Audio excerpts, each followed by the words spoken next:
Alberta ਦੇ ਵਿੱਚ ਬੁੱਧਵਾਰ ਨੂੰ ਐਮਰਜੈਂਸੀ ਅਲਰਟ ਸਿਸਟਮ ਦੀ ਟੈਸਟਿੰਗ ਕੀਤੀ ਜਾਵੇਗੀ।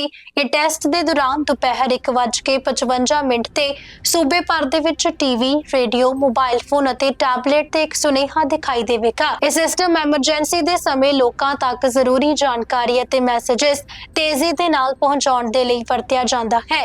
ਸਰਕਾਰ ਨੇ ਲੋਕਾਂ ਨੂੰ ਇਹ ਵੀ ਸਲਾਹ ਦਿੱਤੀ ਹੈ ਕਿ ਉਹ Alberta emergency alert app download ਕਰ ਲੈਣ ਤਾਂ ਜੋ ਹਰ ਕਿਸਮ ਦੇ ਅਲਰਟ ਸੂਚਨਾ ਉਹਨਾਂ ਨੂੰ ਸਮੇਂ ਤੇ ਮਿਲ ਸਕਣ।